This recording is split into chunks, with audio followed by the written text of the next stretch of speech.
I feel bad because I'm a Baltimore sympathizer. American League team. We've always had a relationship with Camden Yards. Like before before Citizens Bank Park, and it was the decaying vet, we would go down to Camden Yards to get a taste of what it felt like, of baseball, right? Like, plus the Orioles, it's a town that I think Baltimore is a good baseball town. I always felt a little bad for them. Kansas City, man, they're good. And that kid, Bobby Witt, is my favorite. He's just clutch. He hits the ball 400 feet, and he legs out infield hits to win a game. That's how great he is. So they win. They play the Yankees. Let's go KC. We're going to root KC in that one. So baseball playoffs heating up. We just can't wait for the Phillies, right? That's the biggest thing. We'll get to football. Today's a Baldi day. Also from the editor's desk, our man Pat McLoon, formerly of the Daily News, will be on to give us the headlines of the week. And Alex Coffey, who I love. She's one of the great beat writers for the Inquirer. She's terrific. She's going to join us at 10 this morning. So lots to get to today as Red October heats up. Good morning, my boys. John Zapata, JP. Buenos dias. VG Violations, Greg Caputo. Yo. Good game. Baseball. Dude, all that's day. what I want to talk about. All day. Just sat on the couch watching baseball. Do you feel it in the air? I looked at the schedule today. I was like, damn, there's only one game today. I know. And it's at night. Dude. I was feeling the same way. I actually was hoping that there would be more than one game. We got Thursday night football. Let's get afternoon baseball. Go right into it. A nice 4:30 game would have been perfect. It would have been great. Yeah. It would have been great. Instead, it's at 7 o'clock. I know. Yeah. Cause talk about theater. These games have been great, especially the American League. That's drama you want. No runs. Right. Actually, every game yesterday, including the Padres, was great. Right, because that one, the Braves come back. I know. They make it a game. They make it a sweat. Look like 5-1. They get the Freed. Right. Mm-hmm. It was like a one infield hit after another until the bombs, right? Jackson Merrill hits a shot to dead center for the triple, right? It's still that happens. Mm-hmm. It's 5-1. You're going on route, and then the Braves bullpen shuts them down. They come. They Show a little bit of life. They did. They showed fight. I give them credit as much as we hate them. All the injuries that they had, they didn't quit. Here's what I got for the Braves. I like it. Well, we get the week off. We're all rusty. How'd it work out with no time off? Out of here. Get the hell out of here, those Braves. Love it. Chop this. Awesome. Beat it. I love it. I love It's it. awesome. No, Tigers, man. Dude. They're fun. They're scrappy. Well, you know what's nuts, too, is that, Houston spent a lot of money on its bullpen. Yes. Presley, who's their setup guy, Hader, right? They get a huge contract, too. Yes. And combined, they probably make more than the Tigers' payroll, right? I know. And they blow the game. They had it set up. You got your setup guy in Presley, who throws fire, and Hader, who throws fire, and neither can locate. And, they give away the game. Hader's contract's an albatross. He's really mediocre this year with his control issues. And yes, Hader makes more than the entire payroll of the Detroit Tigers. It's crazy. Think about that. The amazing story of the Tigers is that they didn't think. I mean, they traded away pieces at the deadline, right? They gave up. Yeah, So they were about to trade Scooble. Remember that? They were taking offers. Dude. They were fielding offers for Scooble. Dude, I don't know the exact date. I'm gonna say I think it was August 11th. The Tigers had a 0.2% chance of making the playoffs. 0.2%, and they just. That's pretty cool. Do you have it? AJ Hinch was great in the locker room. I think I have video of Frazier. Do you have that? Him addressing the team, and it's. He's right. He's about to spray champagne on everybody. And he talks to the team and he's like, oh, one more thing. Somebody let the Tigers get hot. That's awesome. Somebody let the Tigers. That's cool, man. I love that. He's a good manager, AJ. Yeah, he manages the bullpen really well usually. He's a good, sharp guy. Yeah. Here we go. Such a great story. Listen, when we started this series, everybody said we weren't playoff tested. We just passed the biggest test of the year to date, but there's more coming, okay? Never know. Get it going. Hey, listen, hold on. Listen, I'm not sure who, but somebody let the Tigers get hot. Not sure who, but somebody let the Tigers get hot. That's awesome. That is awesome, isn't it? Yeah, man. Isn't that fantastic? Because you've been in those clubhouses. What's your strategy for like the champagne situation? Do you try to duck it? Do you try to wear a poncho or anything? Nah, I never wore. If you think I would, I don't carry an umbrella, let alone I'm gonna wear a poncho into the clubhouse. Cousin a big poncho. I would just go in and get your color and Just take it. Guys sometimes would mess with you because I knew a lot of those dudes. So back then, oh god, they spray you and all. It's fun. That's awesome. I thought it was cool. Yeah, absolutely. I want to grab a couple swigs. Try and catch you in the eye. Yeah, that's all right. Right. Royals bullpen, 5 innings pitched, no earned runs. I mean, some good baseball yesterday. Did great baseball yesterday. I love that Bobby Witt. I hope Kansas City. Oh man. I hope they beat the Yankees. That would be fantastic. There were a couple hard hit balls in the 9th inning, but they just were going right to Bobby Witt, and he's like a vacuum cleaner. He's great in the field. Yeah. He hits the ball a mile, and he's fast. See how he gets down the line? Yes, he's such a great ball player. Yeah, he's probably he might be the second best ball player after Shohei. I agree. Wow, yeah, he's tough, man. He's a great. He's so young. He is. He's a great kid. Yeah. I think I was telling you about the scout about him. Mm-mm. It's a great story, man. So they were talking about Bobby Witt from the Royals, but and I tell my Massimo this story that when he was in high school, when kids are playing, the on deck hitter is the guy who grabs everybody's bat. Right. Like that's how it works.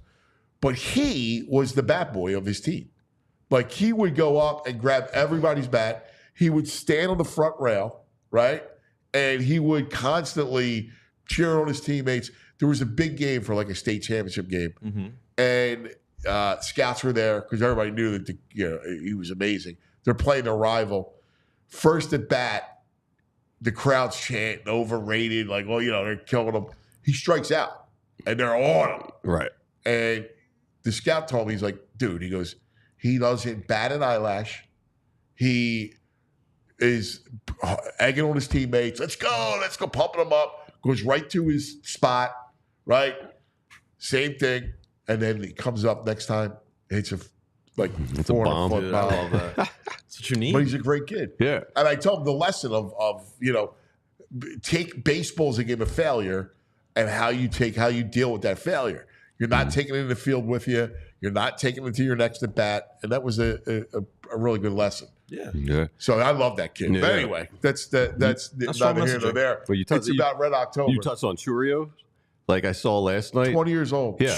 It's the last person to hit 2 game-tying home runs in the same game in a postseason game is Babe Ruth in 1928. Are you serious? What? Yeah, Game 4 of the 1928 World Series. No, we're going through a great era of baseball. These guys are the breaking young records left sound and right. is fantastic. It's unbelievable, It's man. wild. It's unbelievable. It really is. I really hope they do a good job of marketing it and really promoting the Yeah, sport. dude. There's so many good players. It should be there. The advertising should be insane for baseball. I saw a thing that was really cool. They did a piece with Churio and Robin Yount together, talking about the old Brewers and the new Brewers. Love the old Brew crew. Yeah, it was Cecil Cooper. And Yeah. Harvey's Wallbackers. Gorman Thomas. Yeah, it was a pretty cool kind of feature. Bill Sarr in the chat. He's like Royals Phillies World Series. Oh, the quest for 1980. There you go. All right, we talk about the quest for 1980. Yeah. There you go. So we got to wear the powder blues the whole series. Yes, I would. I love that, Bill. Royals Phillies World Series would be amazing. Yeah, that'd be But awesome. the sim game yesterday. Phillies won. Afterwards, Topper's talking about Game 2 starter. Yeah. And it feels like he's leaning Sanchez. My theory is this: if the Mets win, he's definitely going Sanchez in game 2 at home, and he'll pitch Nola at Citi Field. I heard him this morning talking, and he basically intimated that Nola is the steady, savvy veteran who can handle the hostile environment, and he's just waiting to see who the opponent is. I think regardless of the opponent, I think I like Sanchez going, or I'm sorry, Suarez going 2, and then Nola going in game 3. Yes. I just like his home splits. I think Sanchez is much better here. Okay. I think You got to give me some intel, though. I mean, he just had a baby. Is that hard to stay focused now? A couple days after having your first kid? Nah, I play. You think he'll be locked in? Nah, I'll be fine. All right. Yeah, you're gonna be fine. You gotta. If I'm Topper, it's so much better. Like I have so much more confidence in Sanchez in game 2 here than I do in Citi Field. Right. Plus, they have a lot of right hand. Like if you're going to go right-handed bats up there and the ball carries, I know it's down here too, but I mean, I'd rather him here and less chance for mistakes against their right-handed batters. and him in Milwaukee. I mean, you saw Milwaukee. They're like, man, it's like golf flags when they wave the rally call. It's not that hostile environment. Yeah. Even Reese Hoskins, there's a clip going around where he's like, oh, you play in Philly or any of the Northeast are all tight and on top of you, and they love you when it's good, and when it's bad, they like love to hate you. And here in Milwaukee, they love you when you're good. He's like, but if it's going through a bad patch, they're just happy to be at the game. Like, they'll turn it around. We're just happy to be here. Cheerful crowds out there. It's weird. It's a weird environment. I don't know. I will say this though. The environment in San Diego is pretty cool. I've been saying that. The vibe is rocking out there. It was. That was a fun And game. when that's the Dodgers and them there, it's chaos. Like I know. It's like a rock concert. So Topper also said he's in the lineup. He's going to probably go Castellanos in the 4-hole in the cleanup spot, which I like because I think he's got production in the 4-hole. He's been swinging a good bat. He hit a home run yesterday. Of course he did. In the It's his first at bat since someone died. Yeah, That's what he does. Yeah. Heroes died, he hits a home run. So he's due for one more with the Dikembe. Yes. Keep him out of the box until game 1. Yeah. Most consistent hitter this year, put him at the 4. I kind of like it. At some point, I might shake it up. I'm a JT. JT's going to be big in this series, But especially if they play the Mets and they have 2 lefties because they have Minaya and Peterson. I do, but I think I like JT as like a 6-hole hitter better than a 4. I don't know why. It feels more comfortable for me. Yeah. Nick looks like a 4 hitter. He should do. It's weird though. JT actually has more power. Yeah. He doesn't look like it though. Yeah, but he does. I mean, I but he get does. you. Like Castellanos is more of Doubles. He's got power, He's a but he's a doubles doubles guy. Yeah. You know. But Doubles again, king. it doesn't really matter. I mean, listen, it's all about what kind of at bats he's having, and if he's locked in, then he stays the 4. The one thing I was reading, so they were doing batting practice on high velocity, over 100 mile per hour pitching machines from 50 feet. I mean, that's never been their problem, really, the fastball. No. Like, why aren't they working on the curveball machines constantly? Yeah. Like, the fastballs, I agree. I'm pretty comfortable with them at the fastballs. No, they can barrel up. Yeah. They barrel up, fan. They're dead. They're a dead red team. Yeah. Man. They come at you and they swing. They're not afraid of fastballs. Nah, it's when they get pitched backwards. That's That's right. the only thing about the Mets. And I really want Milwaukee to win. Yes. The only thing about the Mets is their pitchers are junk pitchers. 100%. Except Severino throws gas, and they should be able to hit Severino. But those lefties are ugly. They are junk, but they've been having kind of a good season with this junk. I don't understand it. They've been getting the job done. I just don't want to fit. Like, again, I'm not afraid of them. Right. But I was more worried yesterday, right? Had the Mets won last night, I would have been like, aye, right? They lost. I just don't like the match. I don't like facing those, especially the Phillies, because the Phillies are like, give me heat, Yes. right? Like, give me heat. And Minaya and Peterson throw slop. And Quintana, like, He's another slopper. I know, but I think in the stinks. last 2 months he's 7-5 I know, with he an stinks. ERA under 3. I know. He's hard. He Absolutely. throws slop. I know. They're all slop. Absolutely terrible. Here we go. Although today the Brewers bat 303 versus him, the current Brewers in this roster. So, and Adames is crushing him in 16 at bats. So, You know, a couple dingers from Adames. I could see Sanchez in the lineup, right? He's a good right-handed bat against them. Right-handers kill him. Yeah. Like against the Phillies, it's bad because of Bryce and Schwarber, right? And he throws junk. So let's just have Milwaukee win. Yes. And we don't have to deal with that whole thing. Yep. But if you're baseball, you want the Mets, no? Mets and Phillies. I don't want and the then Mets. Dodgers, Padres on the other side. For baseball. Yes. For baseball. For us, we want the Brewers. they want for the baseball. They want that Milwaukee market out of here as quick as possible. No, for baseball, without a doubt. Yeah, without a doubt. They don't want the golf towels? Yeah, no. You want that. Without a doubt, you want that. You do. I don't know about you guys, but I'm happy it's a bye week. I think we need it, cuz. I already feel beleaguered. All right. And it's not just the fact they're 2-2, which is not 0-4, but and it was ugly, right? There's no couching it. Sunday was ugly. But the pronouncements, the Eagles are like the talk of the NFL. They are. And it's everybody taking shots and it's last year and they stink and this and that. They're not contenders. And I just need a break from it. It's like it's too early to push detonate. I said yesterday, I go, well, listen, they're going to be. I think they're going to beat Cleveland and they'll beat the Giants. Yeah.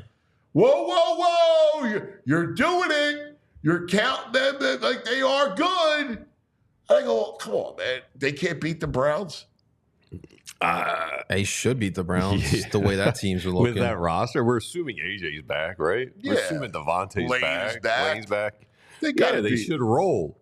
I can't. You wouldn't think the Browns it's could too put up. early for me to just wave a white flag and talk about anarchy. And I can't. I want to enjoy the season a little bit. Yeah, so he's just started. I can't. It feels like we're in a rush to go back to last year. Why is that? Because we're seeing so many signs of last year. It's just too reminiscent. We were promised better defensive coordinator, better offensive coordinator. It's just as frustrating. Dan Orlovsky had a whole piece of sport, and there's not many young players getting better under this regime. No. And that's a problem. Like including the quarterback. Yeah, I mean, here's the headline. What's the biggest issue holding people back? Here it is. No one has improved since the start of last season. And then they throw up a stat with like Hurts compared to a couple other quarterbacks in this league. Well, part of it was the way they ran their offense 2 years ago. Right. It took defenses by storm, so he looked so much better. They're really blaming the scheme. Orlovsky, I mean, he called out Jalen Hurts for his horrendous play for the most part, but he laid it all on coaching. Well, the weird thing scheme. is that the lack of motion is back. Right? Why? Which is odd. I don't know. Like, how does that happen? The first game, it was everywhere. When Jason Vaughn said the other day, it really stuck with me. Like, Jalen Hurts never elevates the play of other players. Yeah. And that's what I noticed because franchise quarterbacks do that. And I just haven't felt that from Jalen. I feel you. I just say, listen, it's just too early. Feels like week 13, for me man. to like wave a white flag and start thinking about who's the next coach. I just don't want to do that. No, I don't want to do that. He's holding the ball a league longest, 3.3 seconds every drop back. And like you just can't. Well, we said it. I mean, how many times did we say it? Here it is. Get rid Most of the ball. combined sacks, interceptions, and fumbles in the last 2 seasons. These are your league leaders. That's not a crowd you want to be lumped with. You gotta be kidding me. Sam Howell and Bryce Young. All right, so you're making me feel worse. I mean, You're making me feel worse. every time you turn on the TV, this is what you're seeing. No, literally. Timeout. I need a timeout. JP, let's discuss. Let's talk about some of our fine sponsors. Yes, sir. Well, you guys think that Ace can actually fix our problems with the Eagles? I mean, If anyone can, it is Ace. it has to be our local neighborhood Ace hardware store. So maybe they won't be able to fix Eagles problems, but they could fix, that floor you need to fix up or the hole in the wall, maybe some leaky pipes.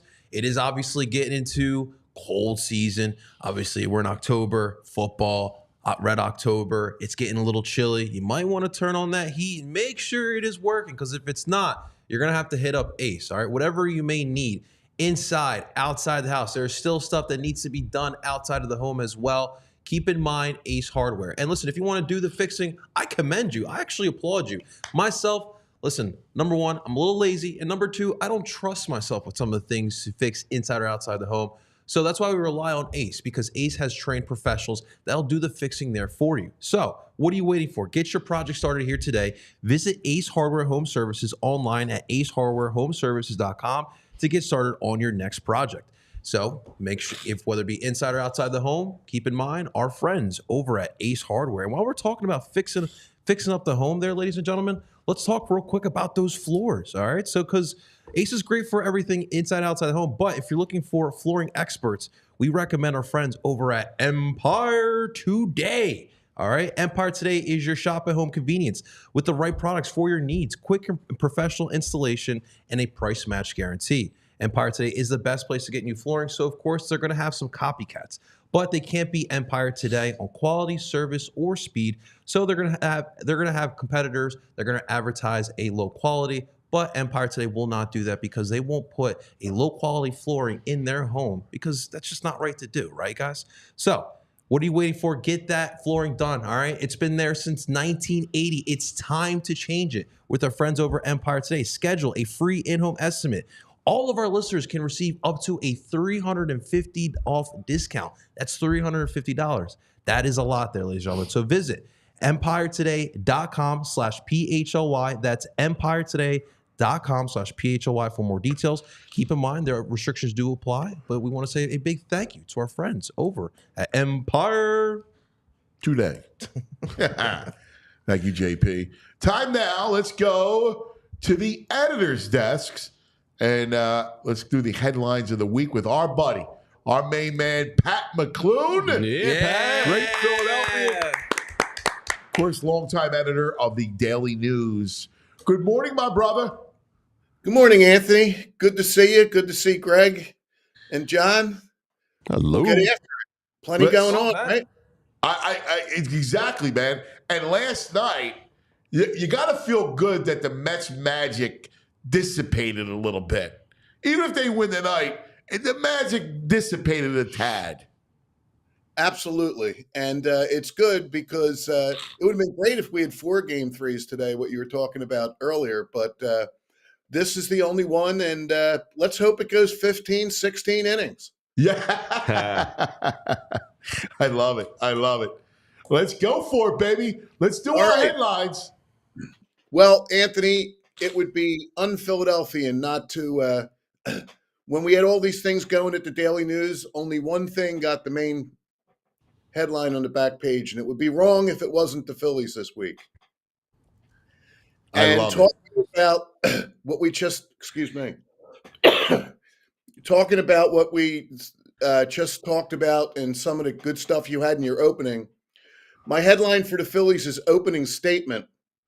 And the reason is this, is the Phillies are going to go with Wheeler on Saturday, and they got to be going with the Brewers or the Mets, no matter how you look at it. They're going to have to roll out their number 4 starter at best, right? Unless they want to try to trot somebody out on 3 days rest. So that's a matchup you would like. Now let's talk about Zach Wheeler in openers, because the numbers really, really jumped off when I looked at it. Wheeler has pitched in 4 of the 7 openers of a series for the Phillies the last 2 years. In those openers, he is 3-0, has gone 26 innings. Wow. Allowed 3 earned runs. Wow. That is a 1.04 ERA. 29 strikeouts. Damn. 2 walks. That's amazing. And Pat, I'm so glad you brought him up because, man, he is every bit of a horse. We talk about Halladay. He's every bit of Doc, man. I mean, what he's done here, he feels every time he's out there, you feel like you're going to win. He just dominates for you. And, if the irony of trotting him out against the Mets, if we get the Mets. Oh, yeah. trotting him out against the team that gave up on him. Oh, it's perfect. And, a great Daily News person, Bob Petrone Jr., Boop, points out that the Mets are only one of 3 National League teams the Phillies have never met in the playoffs. So if they get the Mets, they'd be breaking new ground there. And I was just having this conversation with someone on ESPN. I was doing an ESPN hit, and we were talking about it. I go, Phillies and Mets have never been good together at the same time. That's very true. Very true. The cycles have been, and unfortunately, the cycles over the many years have been that the Phillies they've probably been bad at the same time together. Yeah, yeah. But young people that are just getting into it have to realize how lucky they are to have a Phillies franchise that at the moment is making the playoffs every year, because that's usually not the case for anybody. 3 years in a row in the playoffs, and they trotted out the years that they had done it previously. That's a pretty good number. And speaking of great numbers. Hey, real quick, I want to throw this at you. Rank these 4 in order: Carlton, Schilling, Doc, Wheeler. Well, 1 by light years is Carlton. Right. Okay. Hey, as a little kid, when he went 27-10 for the 59-103 team. Yeah, that's unheard of. I That's was still unheard of today. Yep. Me and my friend John McCabe, we were down at every one of those games at the Vet. You get down there and you got in for 50 cents if you had your dad take you. So you'd always roll up to some guy and say, "Mister, can you be our dad for the day?" And for me, and this is an interesting thing you said, for me, I'm going to go Wheeler, Halladay, Schilling. Same way. I got it the same way. And I love Doc. Wheeler, as a Philly, is I feel more like I can count on him more.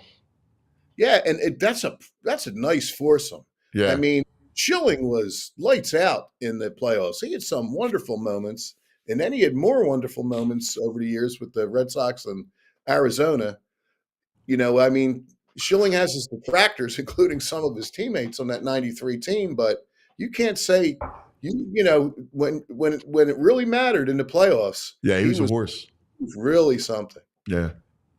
The other opening statement thing I wanted to say, it kind of jumped out at me, is that the Phillies have, one of the reasons that stadium gets rocking and everything is the Phillies have gotten out in front. In the first 9 games last year, they took the lead in 7 of the 9, and in the 2 that they didn't, they struck back to make it even or take over in the other 2. Wow. They're always jumping out good. And then in the World Series year, before the World Series, they took the lead in 8 of 9 wins.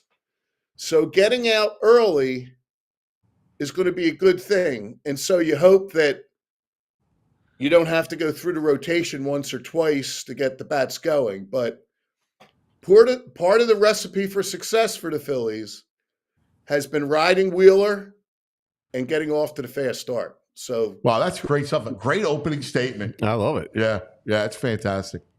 Oh, greatest opening statement, a Schwarbaum. That would be the cherry on top. Yeah. That would be tremendous. So we have 4 more, and I'll kick it to you, Anthony. We have Eagles, Flyers, NFL, and in memoriam. So you tell me what you want next. Let's go Flyers, man. I got a little Flyer itch. There you go. Good. Now, let me make it real clear. I know I always read the Flyers more closely than everything else, and we had really good Flyers. And the reason is because the Flyers does not come naturally to me. But I really read it closely, and I think I know enough to know the headlines when I see them. So for the Flyers, our headline is, "The Iceman Passeth." And, I wanted to talk a little bit about Michkov off of something, that I've seen, and that is that in any sport, it really doesn't apply to baseball, but I love a good pass. I coached kids in basketball for many years, and I used to tell them I will be so much more impressed with a good pass than a good shot. I wish that Hertz saw the field like a passer better. Yeah. The peripheral vision and stuff amazes me. Yes. I've seen clips of Michkov that are really impressive. He seems to see guys that nobody else does, or the really good ones do. Just in the exhibition season, him finding some people in places that you would never think has been really, really impressive. And let's go from a guy that we have great hopes from to a guy that we just killed our hopes. One of the all-time stink bombs, that Ben Simmons. When he first came to the Sixers, they drafted him, and then there was the Vegas Summer League. And we were watching the games in the Summer League, and he was throwing some of the most creative passes I've ever seen. He saw the floor. Oh, my God. He really did, but it never manifested itself in the league. I guess he had good, but some of the really, really like going back, Ernie DiGregorio seeing of the floor. Ernie D from the Buffalo Braves. Oh, man. What? Every weekend, I'm expose myself for old. I'm happy to be the leadoff on the Phillies. Thank God you have Alex Coffey to come in and hit cleanup for you on that. She'll do it. But I always love the good pass, and Michkov's got his eyes open. And the other thing I wanted to say about the Flyers is, who did Jonesy piss off? Maybe it's the prankster in Jonesy. But the way they start the season's ridiculous. Oh, it sucks. You start on a West Coast Western Canada trip. At Canucks, at Flames, at Oilers, at Kraken. Yeah. It's Horrible. brutal. I would love to see somebody that could break down scheduling in the sports over the years, because you just see some teams that get stuck with it. And, I don't know many abilities, but one might be that I can twist a Flyers comment into a shot at the Cowboys. The thing came up last week about the Thursday night football. It's the first time I remember Jimmy Kempski had it. I'm sure others did too. It was the first time ever that the Cowboys had to play on go on the road after a Sunday night game on a Thursday. Everything seems to go their way with that. The Eagles had done it 7 times. Most teams in the league had done it 6. But I feel bad for the Flyers. I guess they're young. It'll be good, but a lot of hope, a lot of people looking closely at them, and that's a tough way to start the season. It is. You start off Broadway. You're like, it's almost like a soft opening. Yes, absolutely. So moving on, Eagles, NFL, or in memoriam? Let's go NFL. Okay. All right. This would be a back page on the basis of that it would be an enterprise thing. And the headline for this is Kickoff Pickle, which I'll get to. Let me ask the three of you. How's that new kickoff rule working for you? It's horrible. It stinks. Done nothing. It's Absolutely absurd. Greg said it in 3 words. It does nothing. They really wanted to change things up, and I get it. And you don't want these high-speed collisions and all. And these kickers are so good that everybody's just kicking it out of the end zone. But I'm not seeing a lot of extra kickoff return. Mm-mm. I don't get it. You have to adjust to it, and you have to go with the times. But now that I'm looking at it, I don't know what the league's getting out of it. And this whole business about declaring an onside kick. Well, I don't see why you'd have to declare it. You just have to go back to that lineup, and they're saying, okay, they're not going to break the rules. It's going to be an onside kick. With these new rules, Anthony, the pickle juice opener would have never happened. Yes, you're right. Guys, the first game the Eagles played in the 21st century was the pickle juice game. And Andy Reid led off the game in Dallas with an onside kick. And that's, as long as they have this rule, that's never a threat. It can't happen. Do you know the backstory to that? Please tell me.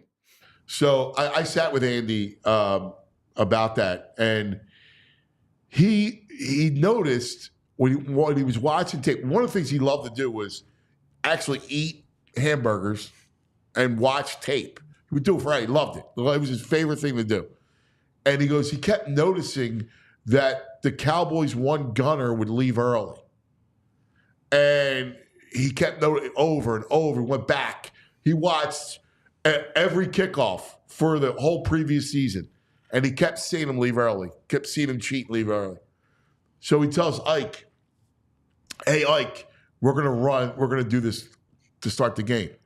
And Ike goes, really? Like, yeah, you're going to onside kick start the game? You really want to do that? And so Andy said to him, hey, what do you, I didn't think you were a sissy, right? Ooh, yeah, and Big Red was not he usually kept it clean. And then Ike said, let's go, man. And they kicked it, and it worked. He left early. Gunner left early. And Andy had picked that up on tape. And I had to look it up. It was Akers. And the guy that recovered the fumble is on the list of obscure Eagles that if you were Greg can remember this name, I'd be proud of you. The guy that recovered the fumble was a player named Damian Douglas. Oh, yeah. No chance. Came from Chicago. He was a receiver, came from Chicago. You're a freak. Yeah. Oh, man. Did you pull out his background? That's really Yeah, because He's sick, Pat. He's sick. I love that. Yeah, he actually, played a couple years, 14 catches, 165. I never heard of the guy. And he, had a weird, different spelling of Damian, but that's the guy. Damean. There was an E. Yeah. Wow, that's great. That's great. That goofy Altamirano memory of yours that's coming there. He's like our Rain Man. One thing is a failure of mine that you're very good at too is you can attach the year or the date to it. A lot of people sometimes say, do you remember this? I say, yeah. Then they'll say, what year was it? Boy, I've got nothing then, unless there's a real obvious tag to it. But I've said some things in the times we've been doing this, and you say, oh, yeah, that was 2002. I'm like, I almost use sports like a timeline to my own life. It's weird, but it's the nerd in me is well, you're the same way. I mean, whether it's the year or whether it's the memory or whatever it is, you could probably give chapter and verse of what you were doing at the time. It just matters to us. That's it. Spot on, cuz. right. Yeah, the other thing about the Pickle Juice game is Deuce Staley, 201 yards. They ran it. It was a lot like the Tampa game in that it was really hot. Yeah. And Pickle Juice worked for the Eagles, and Deuce ran all over them, which is Do you a beautiful remember thing. they were selling pickle juice water ice after that at Pops? I don't, but that's tremendous and not a surprise at all. Yeah. Oh boy, that's great. So now we're down to, and you're trying to avoid Let's it. go in memoriam. Okay, I know. Maybe I'll get cut before we get to the Eagles. Anthony, I didn't have the heart to text you on Sunday. Every now and then, Anthony and I will text during the Eagles game. I can't do that to Anthony. That wouldn't be right. Oh, wait, in memoriam and the Eagles are not the same? Right. Yeah. And we will get to that. But now in memoriam, I have this as they came and they conquered. Two great. Oh man. And Dikembe Mutombo. In the photo there that Andrew was kind enough to stick in there were a number of photos throughout the Daily News newsroom and the Inquirer newsroom that were like blown up to like gigantic proportion. And this one was always there. That was a Daily News photo shot by a photographer, Norman Y. Lono. Wow. And that really, really caught the moment. And you can remember then Pete grabbing the ball and then running toward the baseline and spiking it. Rose and Mutombo, they were guys that were gigantic names that came into Philadelphia, and they did what they were asked to when they came here. Pete came in and took over and got that clubhouse in the right frame of mind. And VG had a good thing on one of the shows recently I was listening to where Pete came in and Schmidt was fretting the pitcher, VG, what you talked about. And Pete told him, "What? I've never faced a guy." And Pete said to him, "Hey, he's never faced Mike Schmidt." And it's just that, attitude. And, another one with me with Pete Rose that goes back, that's a Phillies link is, now here's a date that's stuck in my mind because I'm 12 and I can see it on the giveaway they gave after this happened. June 23rd, 1971, Phillies Reds. Pete Rose pitches Rick Wise pitches a no-hitter and hits 2 home runs in the same game. That's crazy. Wow. Phillies wins 6-0. He must have walked one player because it was not a perfect game, because the last out was the leadoff hitter of the Big Red Machine, Pete Rose. Wow. And man, hit a rope down the third base line, and a great fielding third baseman put in as a defensive replacement. John Vukovich snagged it to save the no-hitter. Wow, that's awesome. Vuk was a great Phillies coach for a long time, and a lot of guys that covered, yourself included, got to know him. And Pete was the one that made the last out in that game. Ah, that's cool. So, and Dikembe came in, and they didn't win it, but he's certainly a major reason the last time that the Sixers got to the finals in 2001. And so I had to look back because I remembered the trade involved Theo Ratliff. But here's what they gave up for. They traded. Dikembe came to the Sixers, and Theo Ratliff, Tony Kukoc, Nazi Mohammed, and Pepe Sanchez. Oh, Pepe. We love Pepe. Fantastic. They all went to Atlanta. And then a weird little Dikembe tidbit was the Daily News offices are in the White Tower that you guys drive by every day. It's on the same square block, the 400 North, as the snazzy PHLY offices are.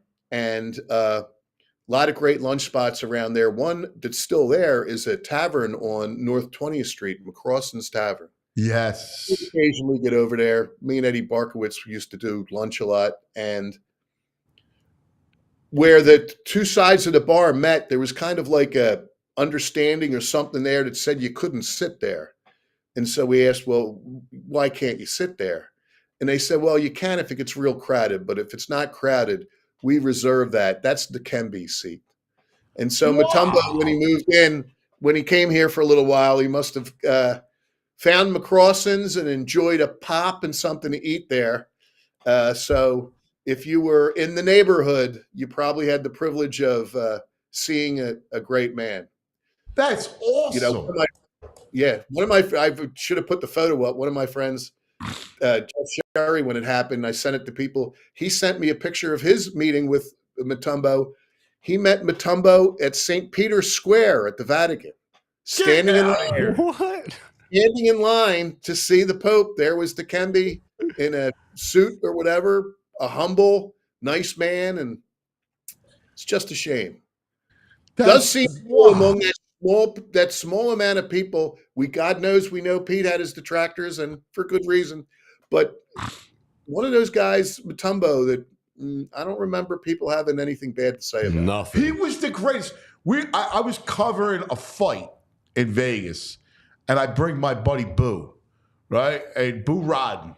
So I bring Boo with me. We're still, it's like a couple nights, all the celebrities are coming in, and he's a basketball guy. He sees Dikembe. He's running. Dikembe! And it attacks him.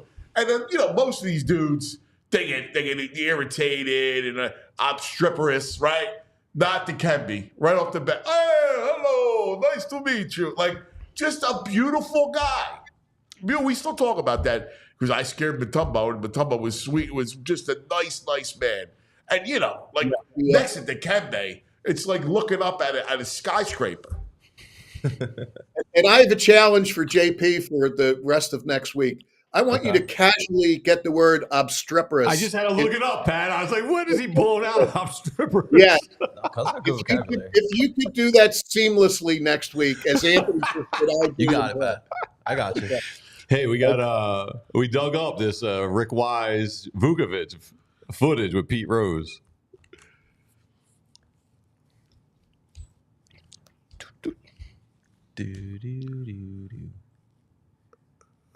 Wow. He mentioned one of the game's feared hitters, George Foster, due to hit next. Here's the 3-2 pitch. Swing a line drive, he did it! Vukovic made the grab, Wise has done it! A no-hit, no-run game. Rose with a line drive to Vukovic, it's all over. Rick Wise has just pitched a no-hitter. That's awesome. Cool. And how about a young Harry the Yeah. K? Fresh from Houston. Yeah. Hey, it wouldn't be an appearance of mine without some sleight of hand by Andrew Frazier. So that was impressive. Very nice. Yeah, good job, Andrew. Nice. All right, we're down to the birds. Stomach to the birds, yes. Yeah, and it's fun. You know, even Baldi had them in the top 5 a week before. So, you know, after and for that headline, we have takeaway on takeaways. And after that, you know, a lot of what you do, Anthony, and it's really helped you in broadcasting and writing, is a gut. And after the game, I turned on the post-game show, and Ron Jaworski was saying, who are these guys? And it was really true, is that, you know, we've been watching this for a long time. Greg's been watching this for a long time. You get a feel. You get a feel. I have no feel for this team. No. I have no feel for Sirianni. I have little feel. I just don't know. I'm not going to shut the door to think that they're not going to win the division and do good in the playoffs. It's still possible. But you know, got to be open to the possibility that, you know, it's a struggle.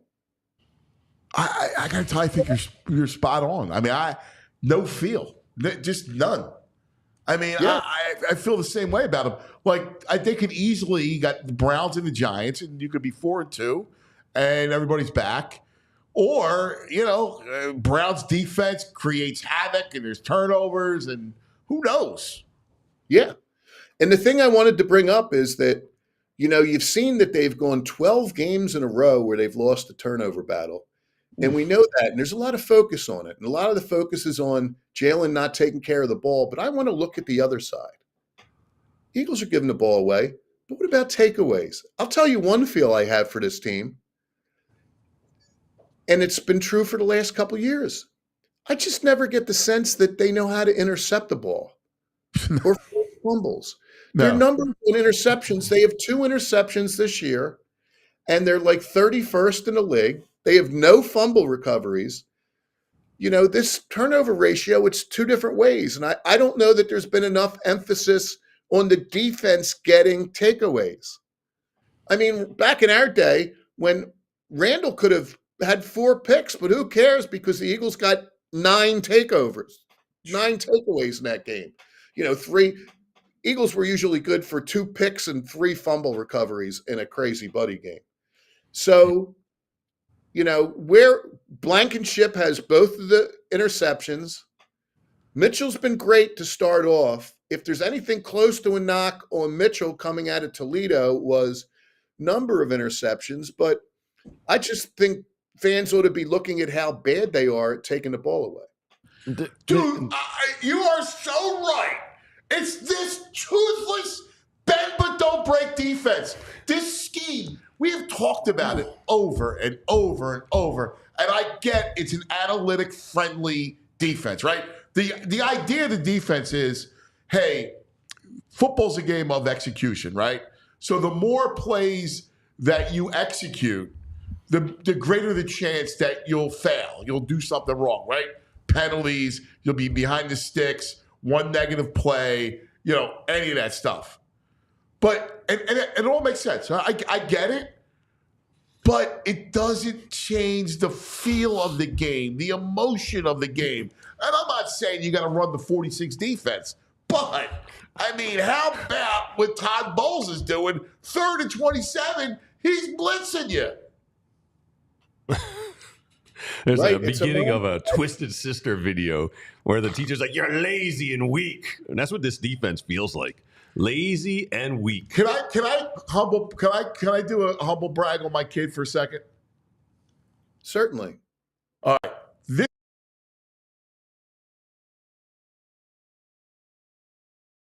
He made the tackle and he forced the fumble. Put him in, coach. How about it, Pat? Boom. Here's the ball out. John Madden. All right? Boom. Ball's out. Nice. Look at the way he tackles. All right? He's forcing turnovers like you want, Pat. That's it. There it is. Played right into your hand. Absolutely. They needed a turnover, and Moss got it. I mean, where is the turn? Where's the teeth of the defense?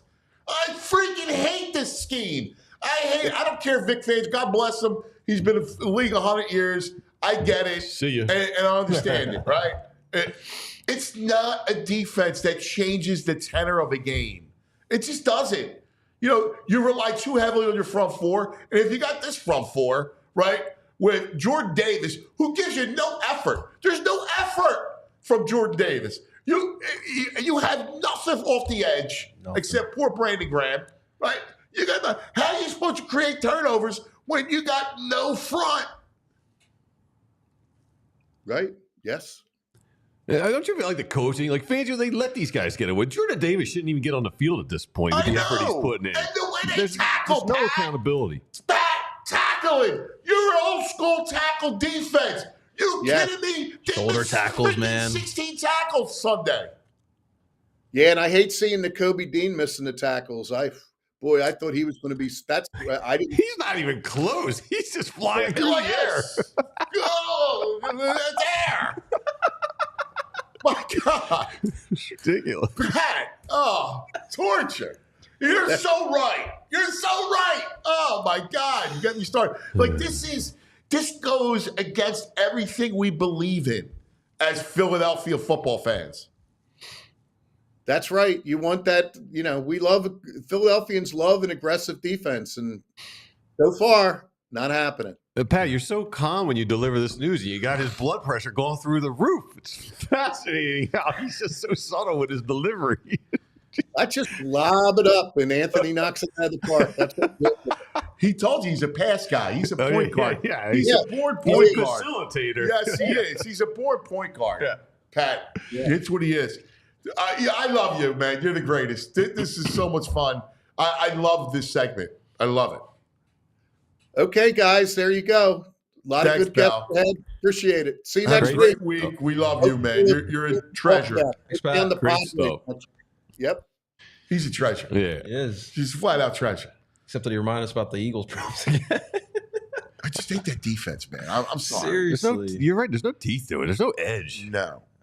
Can't believe I'm saying this. I miss Jim You're gonna Schwartz, see some man. edge in a couple weeks. Well, they better. Oh, you got to see it from Schwartz. Oh, I know. He'll be all over it. Oh, You got dude. to take their lunch money. No, he's looking to make a statement. Yeah. He's looking to make a statement. Oh, God. All right, let's couple things. One, we're late. We ran late with Pat, so we'll get Brad's picks for tonight. We did a big special last night at Parks for Cousins Corner, and so we went through some of the games. We'll give you that. And as always, we're brought to you by the Bet Park Sportsbook and Casino app. Right. And you got to check out you can still check out the video, right, Andrew, from last night, the Cousins Corner, because we go through every game. Yep. Right, including the line movements, all that stuff. So please, it's in the channel. Yeah. So you can check it out. You need some help this weekend. Brad's got you beginning to tonight. So we go through all of the football card. Bet Park Sportsbook Casino app. It's got it all, right? We talk about tonight with the Thursday Night Football, and I kind of like Atlanta. I'm starting to like Atlanta in this game tonight. Yeah, I don't even know who they're playing. I'm so baseballed out right now. Are you really? Yeah, we can take a look. I know, it's funny. Anyway, you can check it out. While you're watching the game, again, baseball playoffs, live in-game props. I mean, the Bet Park Sportsbook app has everything. But in addition to that, you can play live casino games, blackjack, roulette, baccarat, right on your phone. All right, right there on your phone, live dealers. It's unbelievable. It's so much fun. So we're watching the game. You can play some cards, right? And you can make your downtime fun time. So check out the Bet Park Sportsbook online casino app. And if you're a new customer, you get and you're down in the first 24 hours in the casino, you get up to $1,000 back casino bonus. That's right. So betparks.com has all the details. You got to be in PA, New Jersey, Maryland, Ohio, Michigan. If you have a gambling problem, please call 1-800-GAMBLER. All right, also, let's talk Primos.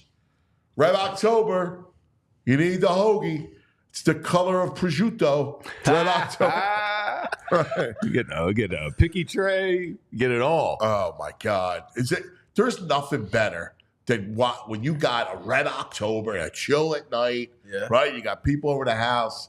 You're watching it. If you're not there, right? You got the big Primo party tray of all the slivers of deliciousness. And you know me, I like a charcuterie board, but it's a pain in the ass cutting it all. Oh, yeah. Primos, it takes forever. You just go pick it up, you got it ready to go. And it's convenient, delicious. Yeah. Like they use only the good stuff too. Yes, sir. So you're getting really good pepperoni and the cheeses and the mozzarella balls that are in the oil. Love some mozzarella balls. Yeah, the peppers in the oil, roasted red peppers. Yeah. I mean, it's No incredible. effort. It's easy. And, if you want bread, they'll give you the bread, which goes with it. Yeah. I mean, it's so good. Like, you have everything. And everybody's happy because whatever you like, they have. So it's perfect.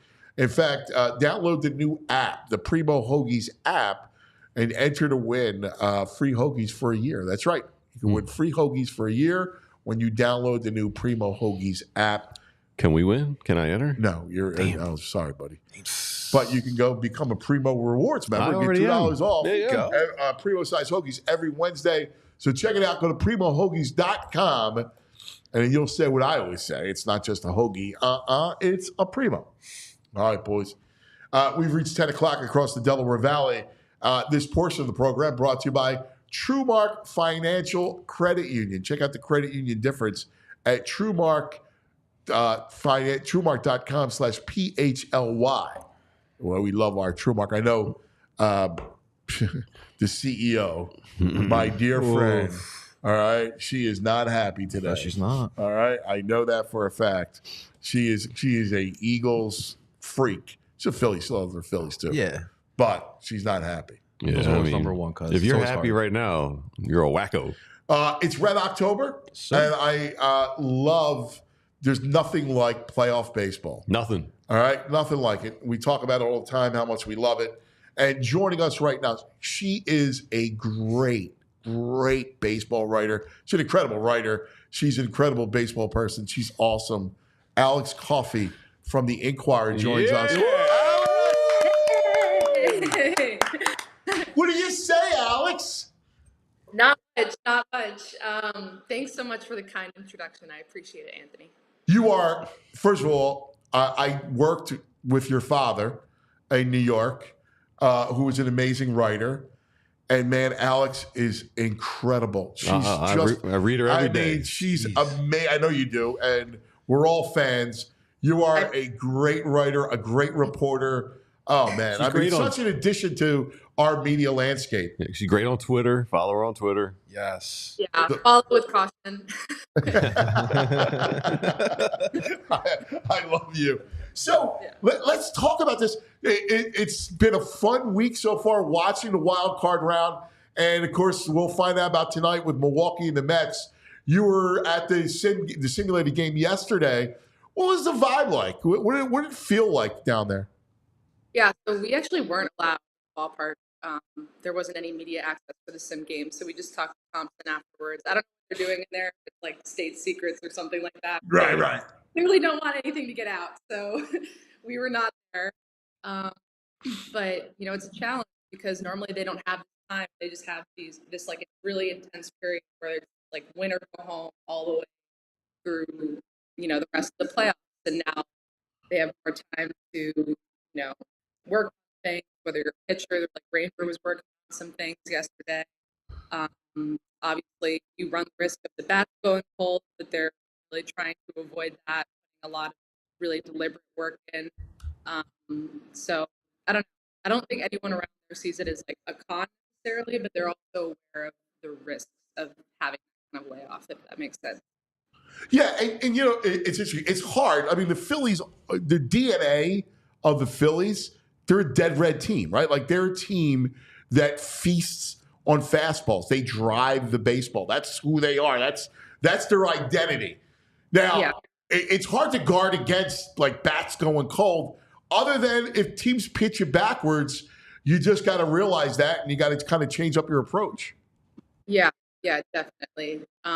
It was interesting talking to some of the hitting coaches because two of them in particular, their assistant hitting coach, Rafi Pena, and Kevin Long, have both had really long layoffs like this.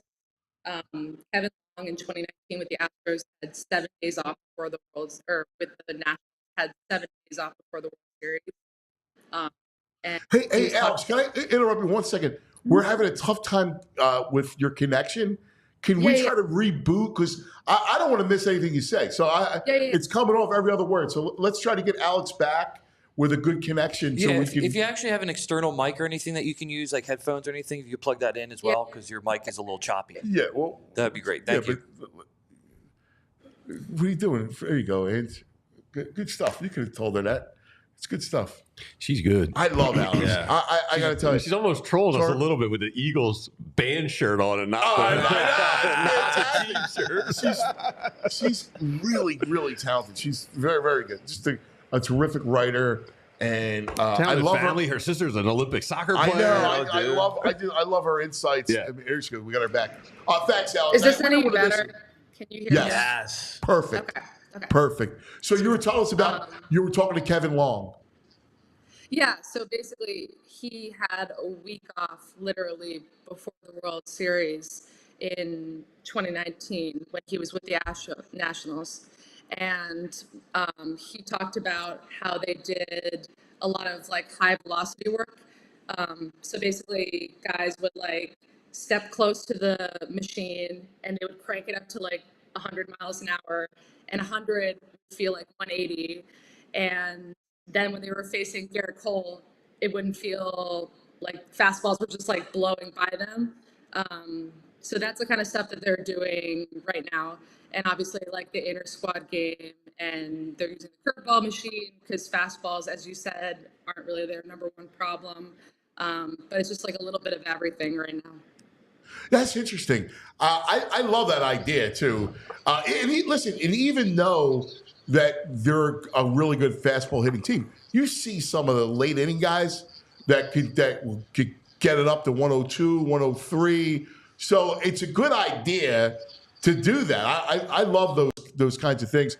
And I guess Nick hit a home run yesterday in the simulated game, and it feels like Topper is going to lean toward batting him cleanup, keeping him at cleanup. Yeah, I mean, he won't say one way or another. He's going to say it depends on matchups.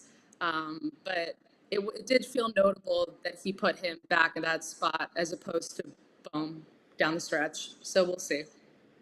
And you know what? Listen, he's had a consistent year. He's been on top of the baseball. You haven't seen, when Nick would struggle, it was always with that breaking pitch, and he's laying off that. I mean, he's had a really good, productive year. Like, you feel pretty good about him. And I love the fact that if you have to play the Mets with all those lefties, you'll have Nick, Bohm, and JT being healthy. Alex is huge. Yeah, and you also have Schwarber, who hits leadoff and mashes lefties now for whatever reason. He's hitting like crazy? 300 against lefties. So you have that guy as like a tone setter.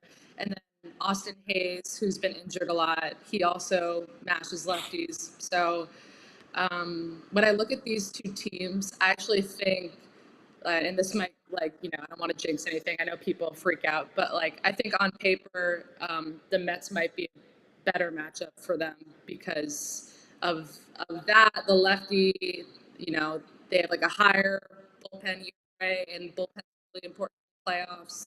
I don't know. I just see a team with more flaws. That's interesting. Wow, and I like it. And you saw it yesterday. You saw the Mets bullpen yesterday fail them. right? Against in the late exactly. innings when the Churio and Mitchell hit the home runs. Yeah, but then on the flip side, you have vibes, which, the Phillies know a lot about that because 2022, they rode good energy and playing with house money all the way to the World Series. So I guess you never really know, but Hey, where do you line up on the number 2 starter, right? So we'll be talking a lot about, obviously Sanchez splits home road, the fact that Nola, you feel comfortable if it's at Citi Field or in Milwaukee, pitching a game 3, you feel good about that. How do you feel about it? Which way would you lean? I think if it's at home, they should go with Sanchez. And if it's on the road, they should go with Nola. And obviously for this NLDS, it'll be at home. So I think Sanchez is probably the way they're leaning. Listen, it sounds like that from Topper, and I think it makes a lot of sense. I just do. Like, he looks different. How does Ranger look to you? Like, what's the word about Ranger? We know about his velo dropping, and he's such a big key. Even if he's using him out of the bullpen, what's he look like to you? Yeah, so the Ranger stuff has been weird because, for multiple reasons, but lately his last few starts, it wasn't just like one problem. Like sometimes his velo would be fine and then the command would be off. It was kind of like whack-a-mole with like issues with him. And the pitching coaches have said that it's because he's not using his lower half enough. And then when you ask him about it, he says that it's because he was on the IL with a back issue and he didn't want to like hurt his back. So he was using his upper half more than he was using his lower half. So that's really what they've been drilling into him lately is like being more connected through your body, leading with your front leg, like driving through your front leg and like generating velocity and power that way. And obviously they don't have a ton of time to work with, so it'll be interesting to see how it looks in a game. But they said yesterday he threw 2 good innings. Like the stuff looked good. His command was better, but it's a sim game, so take it with a grain of salt. So no, but you know what? But you're right. But he's so important in that because of his demeanor, he's unflappable, right? With the way they used him 2 years ago, where out of the pen, you all of a sudden you weaponize him because he's a guy that can go 2-3 innings for you. Absolutely. And with how he's pitching now, I'm not sure that they would want him to go through a lineup more than once. Yeah. And That's I a great don't point. know that for sure. That's just my guess, but it's just hard based on his second half to know what you're going to get, what version of him you're going to get. Hey, Alex, Austin Hayes, I guess he's healthy. They said in the sim game he went 2 for 4, had some hard hit balls. How do you see them working the outfield of Rojas, Marsh, and Austin Hayes? Thompson keeps saying that Austin Hayes is an everyday player. So he was asked about it yesterday, and he still maintains that he can play every day. So the righty-lefty splits are pretty drastic, but he was working on some things that were helping with the righty splits before he went on the IL. So obviously the IL stuff is terrible timing for him, but they're still confident in him. And I think if you see a platoon, obviously it'll depend on which team they face. The Mets are lefty heavy with their starters, and then I don't believe the Brewers have any lefty starters. So if they do face the Mets, my guess would be it would be like Hayes playing the bulk of time in left field, and then you have like a Rojas Marsh platoon running in center field. But I think it's going to depend on matchup. Hey, Alex, curious, how's Bryce's elbow? And it felt like he's been kind of banged up, and I know the elbow was kind of at times you can see him wincing and kind of messing with it. What's the status of it? I think it's based on what we know, it's fine. When you ask him about it, he'll say that everyone's working through things this time of year, which is true. but I think that he's really benefited from the bye week. You know, he hit a home run yesterday in the sim game. Again, sim game, but it's a good sign. Like, guys were getting good swings off, and I think that the rest can only be viewed as a good thing for him. How much? I'm just curious. How much fun is this team to cover? You know, when you're around certain teams, you get their personality and their vibe. This group, they just seem like a blast, and they're very inclusive, which I loved. Whether it's new people, whether it's the media, they're a real inclusive bunch. Yeah, it's been great. I had a very weird transition because I covered the Oakland A's, which I can't even imagine a more different team or a more different Right? ownership group. So I covered the Oakland A's throughout the pandemic, which is bad luck. And then I freelanced for a little bit and then went over to the Phillies. And so I only had that point of reference as far as teams to cover, but they've been super welcoming and super kind and very open. And, you know, that's all I can really ask for as a writer. So. Sure. Alex, Spencer Turnbull, they said, was throwing in the 90s. They said he might need a little bit of time, but do you think does he have any chance of making the playoff roster instead of Taijuan Walker?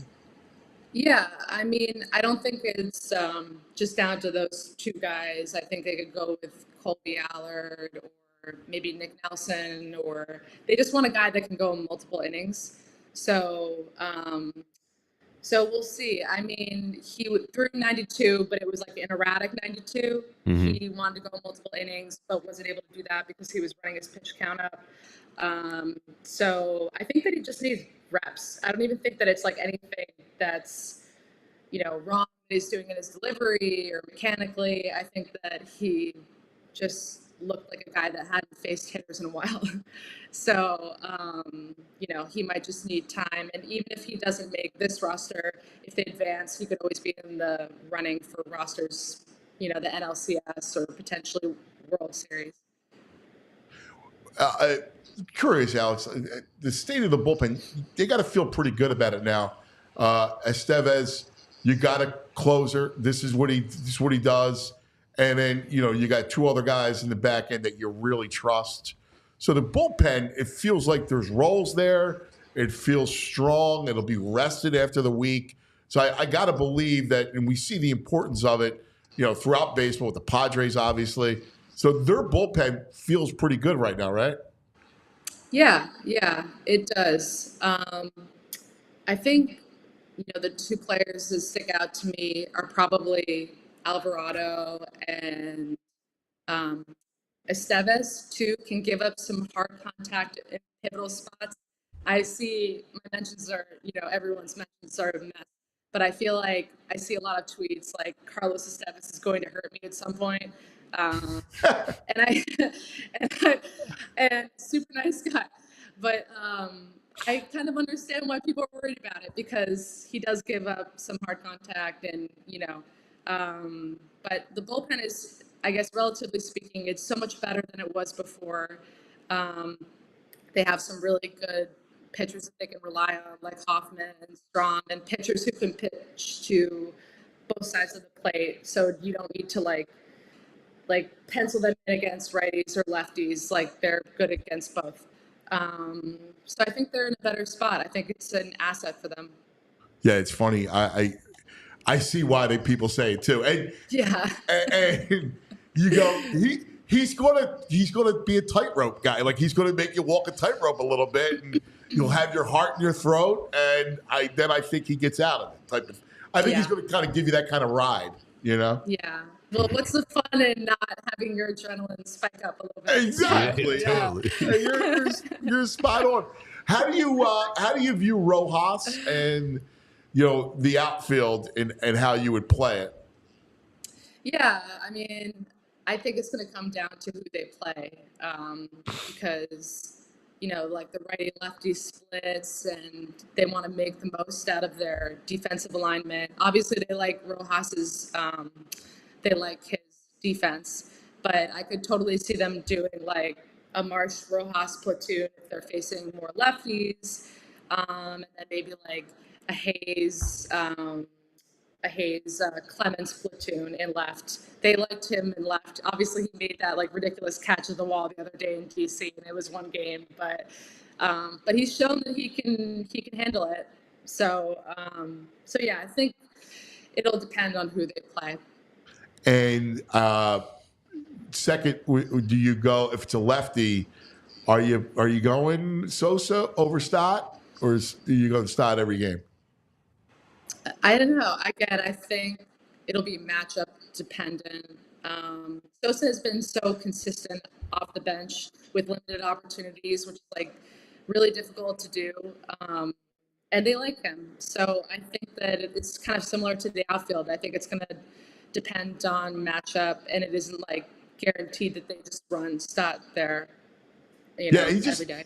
Yeah, I'm with you. I mean, Sosa mashes left-handed pitching. I mean, he does. He hits lefties well. And, and Stott has struggled. Like we've seen, struggled against lefties this year. He always shows up in the play. I'm hoping that he has a moment in the playoffs. I think that would be good for him. Did you figure out what are they saying about Stott and some of the struggles he's had? And they're not really saying much. Obviously, they say that they're not like overly concerned about it. Right. I think they just see it as like part of his overall development, like not like a sophomore slump, but something kind of like akin to that, like that he just has to work through. But yeah, I mean, there's no doubt that it's a disappointment and that they were expecting more. Alex, I think I read on Monday they were doing batting practice and some bunt drills. Yeah, I'd love to see some of these players bunt a little better, like Rojas. Is that something they seem to be focusing on for this postseason? I mean, they've been doing it since spring training. I remember like watching, like walking past the half field in spring training and like watching Rojas do bunt drills every day. That's depressing that he's been working on it since spring training. I know. Yeah, I know that half field I don't know. So they've been working at it. I don't know if it's been like consistent work throughout the season, but it's like they obviously want to like utilize his speed, and once he gets on base, he's he's an asset for them. So they just want him to get on base, but yeah, we'll see how it plays out in the playoffs.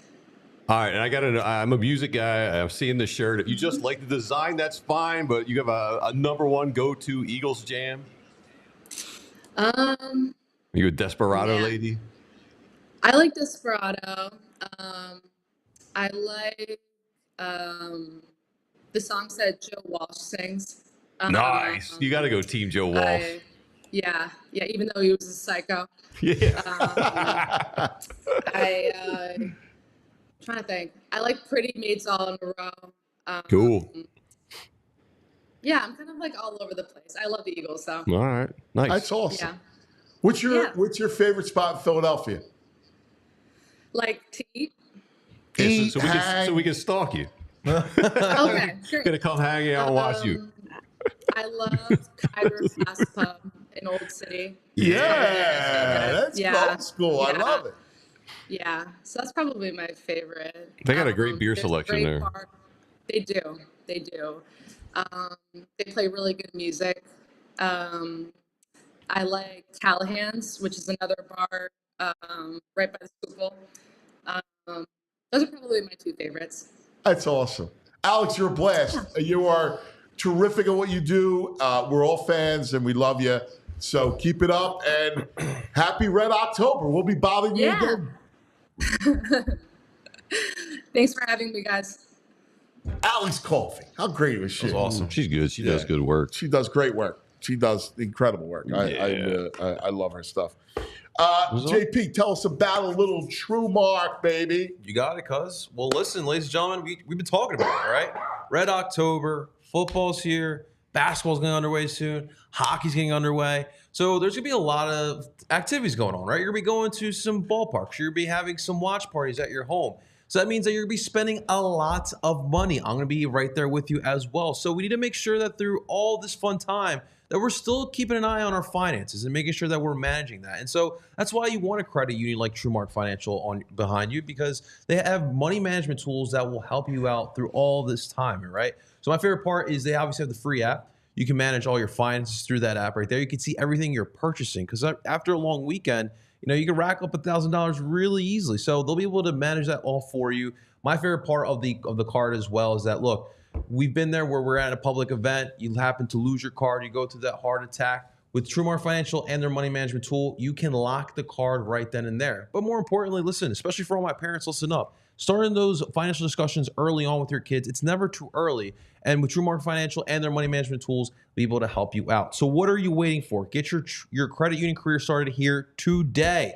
Visit TrueMark.com/PHLY. That's TrueMark.com/PHLY, or they have 24 branches in the area. You can walk in, ask any questions you may have, and even start your credit union career right then and there. TrueMark Financial is federally insured by the NCUA, is an equal opportunity lender, and a big thank you to our friends over at TrueMark Financial. All right, JP, let's talk about Parks Casino, Pennsylvania's #1 casino, Street Road exit off at 95 and the PA Turnpike. We were there last night. In fact, Andrew and I were there doing our Cousin's Corner, hanging out, sports book, and all over the place. It is such a great time. So when you're thinking about a night out, it's so close. It's got everything. I mean, from the steakhouse, which is amazing, to the Excite Center with all the big shows that we'll tell you about, to the Noodle House, right? The beer garden. They just have so much fun. The sports book, like we said, you go watch games. Like, it was great because all the baseball games were on yesterday. So we were watching that. It's just got everything. It's so much fun, man. It really is terrific. How about this? Busy fall at the Excite Center, all right? Which is a state-of-the-art 1,500-seat venue inside Parks Casino. Amazing stuff. October 4th, coming up tomorrow, the Juicy Scoop podcast with Heather McDonald from Bravo and Chelsea Lately. October 5th, comedian Kev Herrera. October 24th, TLC. November 1st, Invincible, tribute to Michael Jackson. November 16th, Bret Michaels. Yo, not even kidding. I saw him over the summer with Motley Crue. Poison killed it. He's going to put on such a show there. I'm not even joking. All right. He looks and sounds great. You heard it from VG, guys. November 23rd, I trust VG. November 23rd, comedian Steve Trevino. December 6th, Patti LaBelle. On my own. December 13th, the podcast, Are You Garbage? The jokes are there. December 14th, comedian Eric D'Alessandro. Parks Casino, this is how you win. ParksCasino.com to buy tickets for all shows. Got to be 21. Gambling problem, call 1-800-GAMBLER. Interesting, guys, because Alex thought the Mets were the best matchup for the Phillies. She's a little confident. Everyone's a little scared of the Mets. I liked her coming out with the confidence. Juicy nug herself. Well, she's talking about, and the reason why is she's talking about the bullpen. Yeah. And you saw the bullpen fail them last night. Mm-hmm. And I listen, I know Diaz got a lot of money. I have no fear of Diaz. Right. It's not like he's the kid from Cleveland or go around. No, he's Baseball. had a lot of bad innings, Diaz. And they got junk pitchers, so they need to go 6. And a lot of times those guys don't make a 6 inning. So They definitely have the vibes, but I mean, that pitching is just not scaring anybody. their vibe is Grimace. I'm not afraid of Grimace. And the OMG song. Grimace. Yeah, OMG and Grimace. Yeah, come on. Hamburglar's better. Yeah. Dude, Hamburglar is better. let me tell you something. Absolutely. Andrew, that's genius. You're spot on. The Hamburglar was cool. Yeah. Right? You always Grimace. love a Hamburglar. Right? Seriously. I don't even know what Grimace is. All right, so if it's Mets and Phillies, somebody has to dress as a hamburger at game 1 or game 2. There you go, Come Andrew. on, Andrew's Yeah. the guy. Let's go, Frazier. The pirate. I mean, we just throw a black and white a shirt on, the jail shirt, right?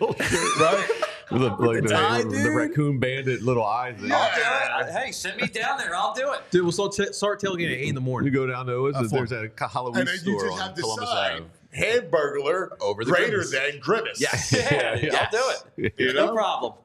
Maybe you dress as the Schwarburglar. Oh. All right. Yeah, now we're All right. talking. Philly theme to it. Yeah, Yeah, I love like that. Schwarburglar This writer room's hot. over Grimace. Let's do it. I'm down. Totally I love down. this. Right? It's a great idea. I mean, nothing. But the Schwarburglar takes you out early. Yes, sir. I can't. There's a chat. Are You Garbage podcast? This guest this week, Nick Sirianni. I mean, I couldn't even. It was the layout. I'm like, I can't even go there because you can hit the Eagles defense. Yeah. You can hit someone. You know what's interesting?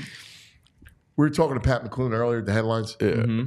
I mean, I'm not ready to just go through a whole year of this. We just turned October.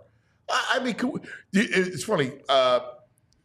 55 straight days of football. We talked about it earlier. Yes. It As of starts today. tonight. So there's 55 straight days of football starting today. That's freaking awesome. I love it. All right? And I love college football. I love the NFL. Right. But listen, there's something. Eagle games I are do think events. Yes. helps them keep They're their extremely edge, but important. And you don't want. There it is it a is. case by case basis. The 55 Phillies are straight. a team whose stars, and they need their stars So is that, to be is great it all if they're going Max to win. on Tuesday, Wednesday? There's I don't Dude, know. give me I'm trying some to see who's action, Friday. man. The Ivies are Friday? No, Friday you get good games now. Yeah. No, Friday you get good college games. It's not like the whack late night anymore on Friday night. No. They're good games. Yeah, it's got to be Maxion, right? All right, so real quick point on the Eagles. So I found this tweet from Pro Football Network. The Eagles have the easiest schedule going forward, and now that we got the first bye week. So, dude, if they go through this easy schedule and they play like crap, oh Well, my God. I mean, again, the Cleveland game is going to be a telltale sign. Nick Chubb. Oh man. Yeah, but, like, scary. But here's the thing. Like, if they beat the Browns, but it's like an ugly, like 13-10, like, we're not going to feel good about that. Well, I mean, you just got to win. I mean, Schwartzy and that defense could make things dicey, right? He's going to be motivated because Schwartz is going to be. Right. I mean, he's going to look and he's going to try to. It's actually a great test. Now, I don't know if the quarterback, if it's still Watson, I just can't see them staying close. I just think Watson's horrific. Over under 1 sack on Watson. Listen. I just don't think he's any good. I know, but we have to get to him, because like he doesn't even want to run. Like, he just wants to stay in that pocket and get beat up. Dude, I know. He said he's not a running quarterback. The whole thing. I think A.J. Brown being back is a big deal. I mean, Well, Devontae. AJ, Devontae, and Lane, right? Yeah. All right, this portion of the program is brought to you by Rite Aid. All of your scripts, your flu shots, any goods you need around the house, Rite Aid, riteaid.com. All right, joining us to go over it all, it's a Meat Locker Thursday presented by Primos. And here he is, the one, the only, Baldi.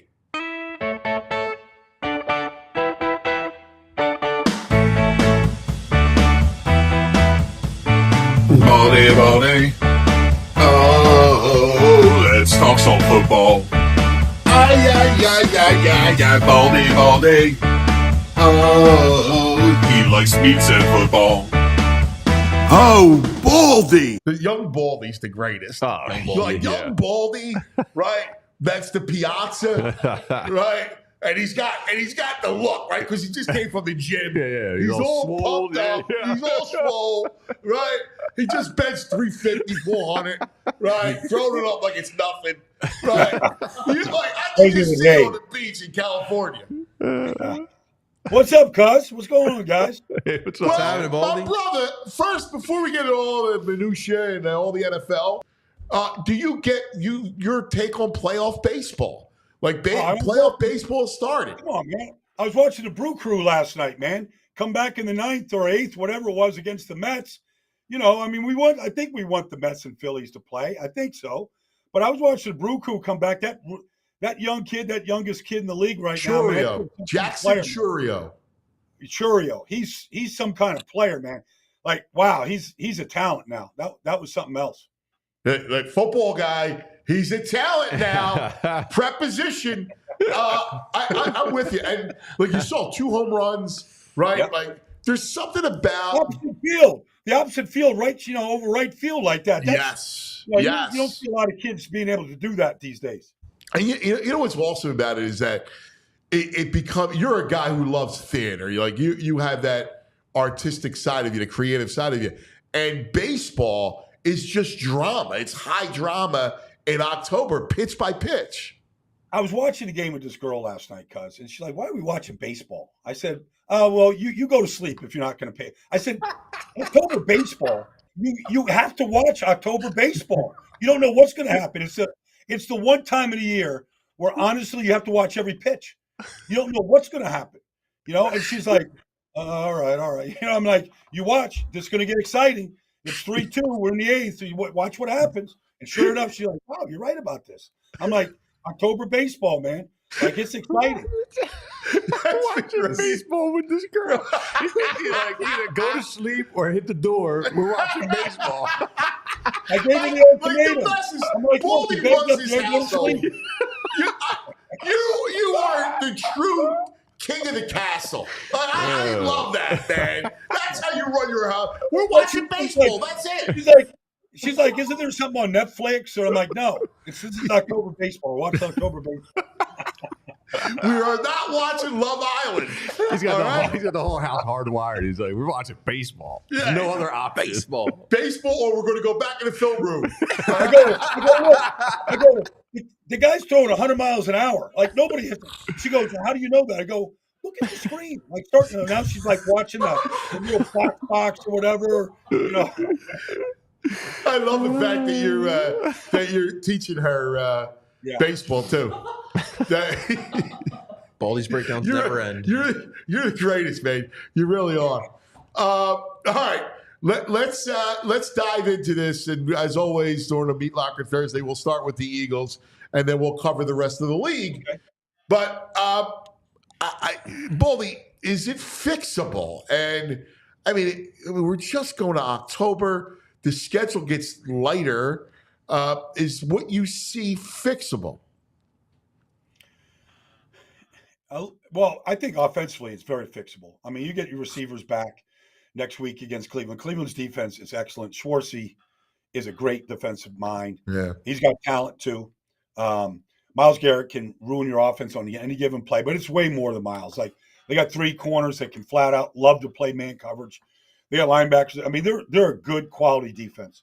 They've lost 2 games in a row by basically field goals. I mean, even to the final play last week against the Raiders, they could have won the game. But offensively, I think Nick Chubb might be back by next week, which would give me like real concern. Like, I don't know where's Nick's at in this recovery, but I think he's getting ready to play. But what's the concern is defense. Because defensively, they don't look like they're in shape to me. Like they don't play hard. So, like, that's a concern. That's on Nick. That's on Vic. They've got, we've talked about it, but Bryce Huff is out of position. He's not an outside linebacker. So, they've got real concerns on their defensive front. Like, they're not getting to the quarterback. And, you got to pressure the quarterback in his business. You got to put pressure on him. You got a rookie corner out there who's playing pretty good. He's played pretty well for the most part. He's a good cover guy, breaks on the ball, does some good things. But, you give Baker Mayfield time like he had last week, I mean, he's going to thread the needle all game like he did. And the tackling, like, what drives you nuts is like, it's atrocious. You never even see tackling like this. I mean, how does that even happen? I can only imagine. Back in your day, like you tackle like that, you won't see the field. What would Parcells say about that? Well, I mean, tackling is okay. First of all, you got to keep your feet underneath you. You got to bring your feet. Okay, you got to run through people. You can't just dive. Like, this is ridiculous. Like, you just can't throw your body into Nick Chubb. You can't throw your body into Mike Evans. He's going to go down. Like, these are big people. You got to wrap up. So you got to bring your feet. You got to leverage the play, every play. You got to turn it to your help. Like, there's just basic fundamentals of tackling. And then there's a whole bunch of 1-2. I mean, Chauncey Gardner-Johnson has been a good tackler in his career. And even he says, like I stink right now. Like, he's been a good tackler. That's what he's been. He's been a pit bull. And he's like saying, I'm not good right now. And he isn't. Like, he's a better player. But maybe, I don't know, he's been in the league a while now, and he didn't play particularly well in Detroit last year and hasn't got off to a great start. I mean, he's always been a guy that could take the ball away. He could do a lot of things. We haven't seen that side of him yet. And so that's something, you go, is it fixable? Well, Chauncey Gardner-Johnson can play better. That, Reed Blankenship is playing like Reed can. Like, he's not the most talented guy, but he's got 2 picks, that help decide games. He's pretty good on the back end. I think the slot defender position is still not a great position of theirs, whether Avante's out there or not. So, but it starts up front. Are you ready to put Cooper DeJean in there? Well, I mean, you draft him like you did. You got to start putting him on the field. I mean, everybody else. I mean, I'm just watching this kid, this 4th-round pick from Seattle right now, Tyrese Knight. Yeah. He's playing inside linebacker. I'm watching this kid, Ventrell Miller, in Jacksonville last week. He's blowing people up. He's a 4th-round pick. Like, these rookies are playing in this league, cuz. Like, you can't just sit them and wait for some magic to happen. You got to play them. They're talented kids. Let them go out there and see what they can do. Yeah, I feel you. I mean, they just can't turn the ball over, right? Like, they can't force any turnovers. Like, we talk about the offense turning the ball over. The defense can't create any. And without pressure, I don't know how you create turnovers. And Vic's scheme is not a turnover-friendly scheme unless your front four is really cooking. So I don't know how they turn the ball over. Well, I mean, look last week. They started Brandon Graham against Tampa. He's the starting outside linebacker. I mean, Brandon is here to be – he's in his 15th year. It's kind of a – it's a goodwill gesture by the Eagles. I mean, Brandon can still play. Don't get me wrong. But they didn't have any plans for Brandon to be the starting outside linebacker. I mean, he was going to be a rotational guy. He's probably still their best pass rusher. He's still a very good player. But, but that's what happens if Bryce Huff you haven't figured out how to use him. And now you have Josh Sweat, who's always on some kind of, like, he's a good player too. Don't get me wrong. But he's kind of on a pitch count. Like, they're not getting the interior pressure, from Jalen Carter, Milton Williams, certainly not Jordan Davis. Huh. So, that defense. You got to try. You got to try if you're going to get pressure. I mean, you hope that as many, you've got 2 guys drafted in the top 13 picks in this draft. You hope you get interior pressure where, you can at least not allow the quarterback to step up with Josh Sweat or Huff or Brandon coming off the edge. But it's a real issue right now. Yeah.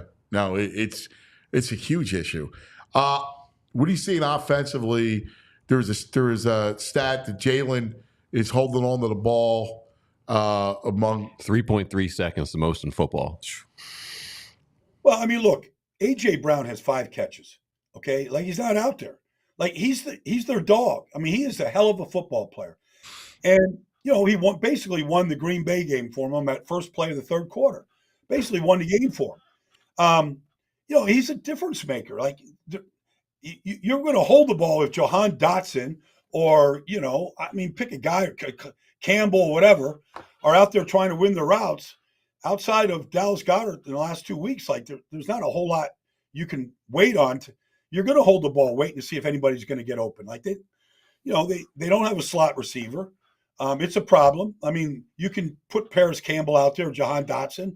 That's why Britton Covey, who was a returner, was playing the slot position because they didn't have anybody that could win there.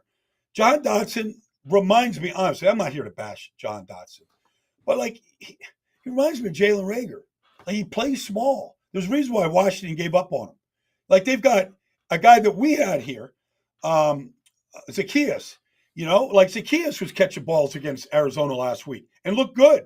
They had all kinds of guys in there playing that position. Luke McCaffrey was catching balls from the slot. Like, you need a guy. That's a huge position in this league. When you're an 11 personnel team, you need a guy that can win inside.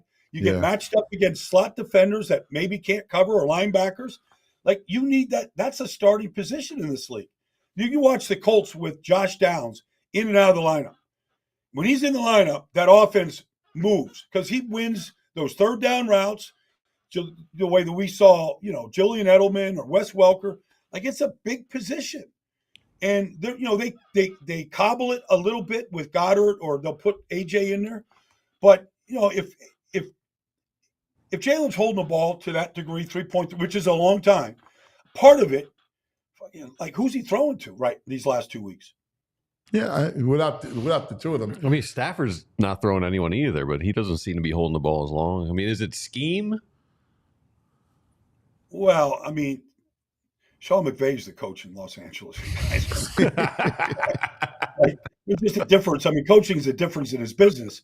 I mean, there's a reason why every single coach that leaves his nest is successful. Kevin O'Connell, LaFleur, like, there's a reason. Like, this guy is, I mean, he's a commander. Like, he's something else, man. So, I mean, and you got Matt Stafford. So, yes.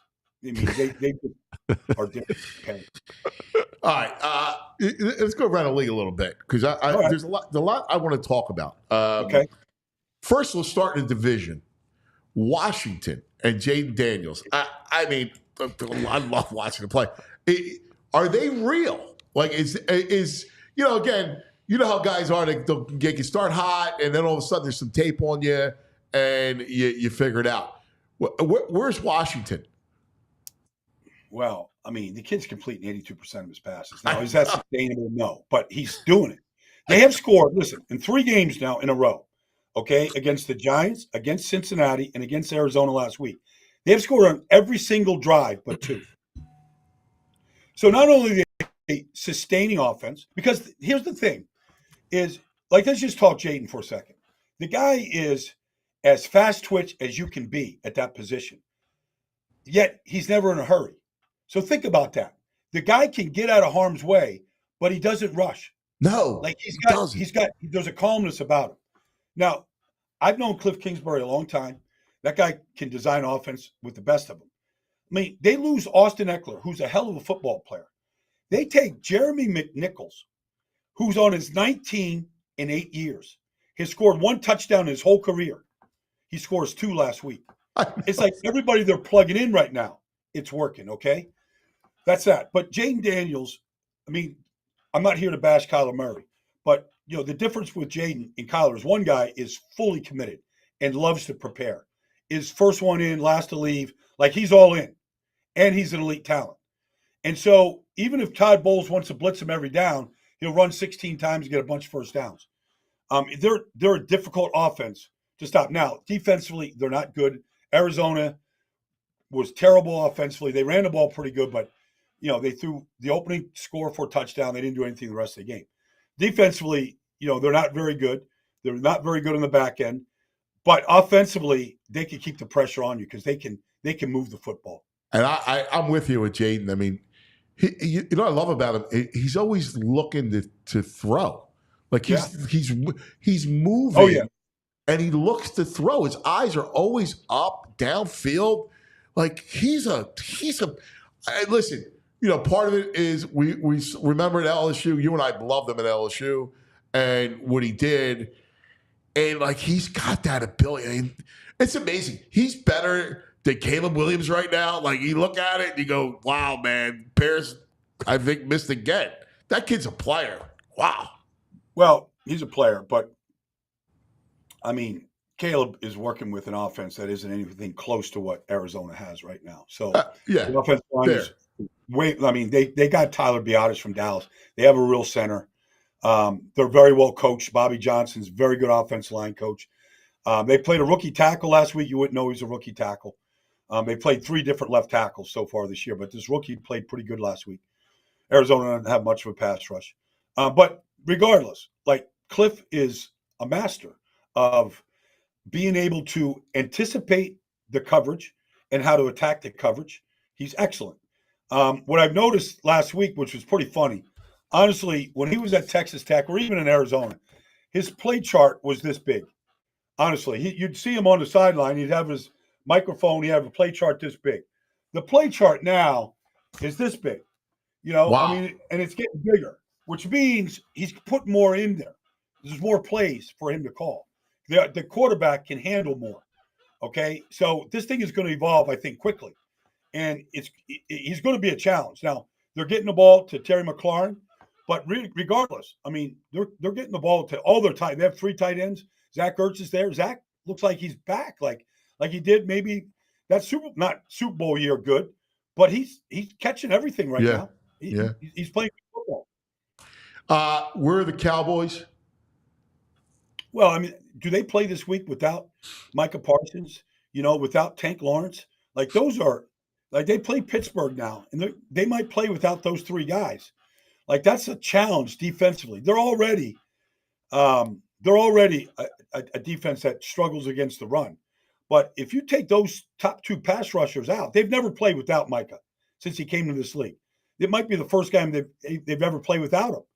Like I don't know where the pass rush is going to come from. Now, Justin Fields is like he played better last week. They want to run the ball. They've got basically 3 rookies playing. Zach Frazier at center. McCormick at left guard, Spencer Anderson at right guard. They basically got 3 rookies in there playing. I mean, they're not very good offensively. So, this could be a low-scoring game. And they're playing without, Brandon Cooks. So, CD might, against a really good defense that didn't play real well against Indianapolis. Like, this might be a game where the Steelers just go, we're going to go win this game ourselves. Yeah, it's nuts. I still can't believe that they went into the season with that running back room and still very little behind CeeDee Lamb. Well, I mean, if I was Dallas, I believe that Tyler Algier is a better running back than Bijan Robinson, and he shows it every week. Like I'd do my best to see if I could trade for Algier. Algier is he's a good back. Like he's just a contact back. I don't know if he's David Montgomery. He's probably better than David Montgomery. But he's that type of like he's a load. Like he just knows how to set blocks up, and he's got 27 runs. Think about this: he's got 27 runs this year, not 1 negative run. Bijan's got 55 runs. He's got 6 negative runs. Like he's not taking a negative run. This kid, he's making yards every time he touches the ball. Like I don't know if I was Dallas, like okay, you could say you're in love with, you're okay with what you have, but you're not. Zeke is a back right now. Like they need a back, and you can find running backs. But if I was Dallas, I'd be calling somebody right now. Yeah, no, I feel you. Speaking of trades, Devontae Adams, that whole situation out in Vegas with the Raiders, and all the heat is with the Jets, who you know really well. That Rodgers, he wants to go to play with Rodgers. Saleh kind of laughed it off, but there feels like there's definitely some fire there. There probably is. I mean, Joe Douglas has to be all in right now. I mean, you've gone this far with picking up Lazard and Mike Williams and, all this stuff, plugging all these new offensive linemen in. And, they're not running the ball worth a crap right now. That's disturbing. But, Breece Hall is a hell of a back, and he doesn't look anything like it, right? He looks like a shell. They have 2 good running backs, too. Brandon Allen is a good back, really good back, really good. But, Aaron Rodgers is throwing to running backs right now. He's not throwing it. I mean, I know Surtain was on Garrett Wilson last week, but he's not running. Like, what Garrett Wilson is seeing and he's doing and what Aaron Rodgers is throwing is 2 different things. And so there's not good timing. There seems to be some level of friction. I know Aaron loves him. But Garrett Wilson's a great kid being well coached by a good wide receiver coach, and they're not nearly on the same page. They could have easily won that game against Denver last week, and the missed throws last week were terrible. So could Devontae help them? For sure. But, what are you going to do to the development of Garrett Wilson? Like, okay, then you put – like Garrett is a talent. Like he's a good, really good player, a great player. They're going to play Mike Williams and Lazard and Devontae right now, and I don't know. Like it seems like they have one receiver, and their tight ends aren't bad. So I don't know. Like I feel like it's a luxury they don't really need. But if you're all in, you're all in. Let's talk about the quarterbacks and the quarterbacks who are having success. So Andy Dalton goes in, and they look good. Flacco goes in, they look good. They look better, right? Darnold is 4-0. What is it with the pocket quarterback and execution offensively? And even Mason Rudolph came in last week for Will Levis and completed passes. Yeah. I mean, it's experience, cuz. It's experience. I mean, honestly, we love Joe. I mean, Joe, the one thing about I use this line with Joe, and I probably, said it to you before, cuz, but they always say about experience. The problem with experience is by the time you get enough of it, you're too old to enjoy it. Yeah. Except there's guys like Joe Flacco, who has so much experience. And the thing is, as unlike Brett Favre or Peyton Manning, his arm is fully intact. Like, his arm is just as strong now. He threw a pass under duress as he was getting hit with some chin music the other day across his body, across the field, and lasered it. Like the arm, he put one down the field 60 yards in the air like he just flicked it. Like, the arm is still there. Now he's got a really good offensive line. He had a rookie center, Tanner Bortolini, playing last week. He played really good against Pittsburgh. Like, you give Joe time with those receivers, Josh Downs and Pittman, like, Joe's just like completing passes against a good Steeler defense. And then you look at Andy Dalton. They put up 60 points the last 2 weeks. 60. And you watch him, like Deontay Johnson's best thing I've ever seen him play. Yeah. This Xavier Legette, the rookie out of South Carolina, making plays. Jonathan Mingo was invisible with Bryce Young. Yeah. And here he is catching balls. And the line is, this Robert Hunt is as good a run blocker as there is at guard in this league. Like, they're running the ball. So Andy Dalton comes in, he's just completing passes, cuz. Like, he knows where to go with the ball. Pre-snap, boom. Like, you're not fooling him. I don't know. There's the veteran quarterbacks. Like, do you want Anthony Richardson to develop? Yeah, of course you do. But look, you want to win games. You can't. The rest of the team, like Anthony Richardson, like, they understand it, but like, he's throwing the ball away. He's giving it to the other team, and Joe Flacco's not doing any of that. Same thing happened in Cleveland. Like, if he was in Cleveland right now, they'd be at least 2-2, at least. So Flacco can still play, man. And he's having fun doing it. You saw all their post-game press conferences. Like, he's just enjoying it right now. Well, we talked to him last, over the summer, and I mean, it's amazing. Like, it's just, how about Darnold? Is Darnold for real? Yeah, totally. Because Sam's always been what talented. changed? Well, I mean, look, he goes to the Jets, he gets hurt. It's a horrible organization. Levy and Bell situation. Like, it's just coaching changes. He goes to Carolina, horrible situation, right? He goes to San Francisco, he basically sits, but he sees what can be. He sees what game planning is about. He sees what it is when you have a good line. You just have a stable organization.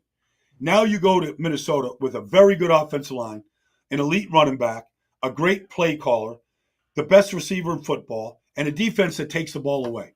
So, like, he's in a great situation. Kevin O'Connell, look, the guy can game plan with the best of them. I mean, he's really talented. And Sam is making one good throw after another, and he's protected. So, like, it's almost like the first 6 years in this league, a little bit like Baker in some ways. He's a little bit like Baker. Baker's in a great situation with a good defense and upgrades everywhere and elite receivers. And Baker did what he did last week to the Eagles. Like, Sam could do the same thing right now. Now he's going to see a good defense in London this weekend. Really good defense. I don't know if they put Sauce Gardner on Justin Jefferson. I don't know how they're going to match up, but like, they're going to see a good defense. So we'll see. We'll see what he does this weekend. Hey, Baldi, there's a meme going around comparing Mahomes and Justin Fields' stats. What are you seeing? Is Justin Fields, is he an effective quarterback in that Pittsburgh system? Well, I don't know what, like, they should have won the game last week, but the touchdown throw to Ladd McConkey was sick, just sick. Like, Brian Cook is all over him. I don't know how he got it in there. I don't know how McConkey, but then, they got goal to go down there on the Chiefs goal line. They can't score from the one. They're trying, like, it's not hardball football. I don't know what's going on. They're trying these trick plays and spreading, the Chiefs out, and they don't score. They got one legitimate receiver in Ladd McConkey right now. Quentin Johnson has played better than anybody thought. But, they play without their two offensive tackles, Joe Alt and Rashawn Slater. Like, he's hobbled. He's banged up. So he's not moving too good. The offense, but here's the thing. I had this conversation with a guy that does, Daniel Jeremiah, who does the Chargers games. They're playing at SoFi Stadium. Like, it's LA. You need showtime out there. and they're handing it off and throwing 5-yard routes to Ladd McConkey. Like it'll put you to sleep. You're not putting any fans in the stands with the offense they're playing. So Justin Herbert's got as good an arm as anybody in this league. Like stand on the sideline, watch that guy throw a football like it's missiles, and they're just not doing that. So I don't know. I think they're caught between what Harbaugh wants to do and what you have to do in this league to win a game, and a game that they should have. I mean, Mahomes struggled mightily. They lost Rashee Rice. I mean, their offense is stuck in the mud right now. They're going to make a trade for a receiver here this week. They have to. Diehards, we love you. We thank you, diehards. It's a big part of us, man. Meat Locker, appreciate you guys. They have to make a trade, right? I mean, they got to make a trade for a receiver. I mean, Jacksonville's 0-4. Brian Thomas is the number one guy. I mean, is Christian Kirk available? He's got a big contract. Like, is Kirk available? I think Mahomes would go crazy with him and Worthy, and cobbled together with the tight ends and backs. Like, it could be okay. I'm sure they would love Devontae, but I don't think the Raiders could trade in their division to Kansas City. Like that, that would kill them. But, Mahomes with Devontae would be really good. But they need, Rashee was the whole passing game. Although they got the one play to Xavier Worthy, 55 yards. They struck gold on one play. It was the difference in the game. But I think Christian Kirk is the guy that I'd be looking at. They're going to make a deal for sure. Do you see a busy trade deadline? Like, you see a lot of teams making moves? Yeah, because you're looking at teams right now that are, like Jacksonville. If they lose this week at 0-5, they start playing these games in London. There's no interest in London for any of these games. They play Chicago next week. Do they have assets? I saw this kid, Ventrell Miller, 4th-round pick. Is Devin Lloyd available? Is Foye Oluokun available? There could be some assets. You look at some of these teams that are in terrible, terrible teams right now. You always want to pluck good players from bad teams. So, and they start accruing assets to try and start building for the future. So I can see a busy trade deadline, especially if teams want to go make a run. Does New Orleans make a trade for Devontae? Are they all in? I can see it being pretty busy. Yeah, maybe the Eagles get an end. I mean that's a possibility too, right? It's cool. It's a lot of fun. If I was the Eagles, I'd ask the Raiders, is Janarius Robinson available? That kid's a player. He's a player. He's a player. 97 for the Raiders. Just watch. He can run and hit. This kid Snowden that ended the game with a sack last week. He's 6'7". He's 255 pounds. He's a rotational player. I don't know. Max Crosby comes back. A lot of these, they lost, one end already for the season. So I don't know. But I see players that could play in this league. That would help the Eagles. They need a player out there right now. Yeah, I'm with you. My brother, you're the greatest, man. We love you. What's on tap? What's on tap in Baldi's world? I'm going to go watch Joe Burrow try to put up 30 against the Ravens and try and hang in there against Derrick Henry and Lamar. It's the defense, they're not very good, but offensively, Joe is cooking right now. And so they literally got to score every drive. So it's going to be a high-scoring game, I believe. But I think it's going to be a lot of fun. It's Cincinnati season. Yeah, honestly, for season. If they lose to Baltimore, it's over for Cincinnati. And Baltimore, you probably hand them the crown right now. You know what's interesting? They did a side-by-side of Henry and Eric Dickerson, both upright runners, right? It was awesome. And Henry, in that touchdown run, got to blazing speed. He was going faster than Worthy was going. It was unbelievable. He ran away from the entire Buffalo Bills secondary. Every single player. Whether it was Benford or Hamlin, he ran away past everyone. I'm going to take a picture this weekend. The King is an unbelievable guy. Derrick Henry, he is literally, when he left Tennessee, he came back to Tennessee and he thanked every single person, the cooks, the people that cleaned the locker rooms. He thanked every person personally, for everything that they did. He's just a special human being. I want to take a picture with the King this weekend. Because honestly, he's the only running back I've ever seen in my life that's bigger than me. He's bigger than me. I just want to side. I played with Eric Dickerson too. So, and Eric's big too, but like, there's nobody like the King. Nobody you had Dickerson, the Colts, right? Wow. Yeah. I still have a pair of boots that he gave us, the offense line. He won the rushing title in 1988, like, I don't know, 1,680 something yards. Like, he was an amazing guy, man. Amazing player. Wow, that's awesome. Yeah. Oh, man, I loved Eric Dickerson. Yeah, he was incredible. Dude, and you blocked for him. How cool is that? This stat of Derrick Henry, the most rushing yards in the NFL since 2012 and every year since Derrick Henry. And he's leading the league in rushing yards this year. Like, why would you let this guy go? He's a first ballot Hall of Fame player. He's on pace for over 2,000 yards again this year. Like, he's a Hall of Fame player. You know, he's in the perfect system right now. Like literally, I mean, you see guys already, it's week 5, already making business decisions when he's coming at him right now. Wow, that's awesome, man. That is so cool. All right, bro, listen, safe travels. Root on the Phillies, right? Yeah, Red October. I want the Phillies and the Mets, man. I want that stage set. Yeah, that'd be awesome. That'd be awesome. Take out the Mets. It'd be great. Brother, we love you. Always great, man. Thanks, Have a great weekend, guys. I'll join you guys next week. Look forward to it. Thanks. Always. The great Baldi. Do we have a Rite Aid I have one. back in the day moment? Yes, I do. All right.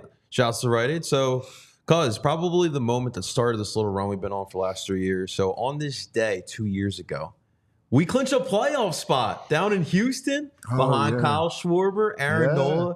We had Zach Eflin close in the game. That was a very memorable moment because, like, obviously as an adult, I really didn't have any Phillies memories, so that was the first of them. Oh, yeah. You know what? It's funny. I keep thinking, like, you. Yeah. Like, we think about the 08 drought. run like it was yesterday, right? Yes, yes. But these guys never really lived through it. Yeah, I was a freshman. I was a freshman in high school Yeah. when that happened. I mean, that's still kind of living through it. Actually, it should be. Yeah. I mean, I thought, you got to be. To me, it starts at. For us, it started at what, 8, 9? Yeah, I would think so. 80, 79. Yeah. Yeah. I mean, that's when our sports consciousness came about. Yeah. I like it. All right. Well, that's going to do for us. Great job, Andrew Frazier. On it today. We appreciate it, guys. Thanks to Pat McLoon, the editor. Thanks to Alex Coffey from the Inquirer, Baldi. Always a pleasure and always a lot of fun. We'll be back tomorrow for a Red October Friday. We'll know the opponent.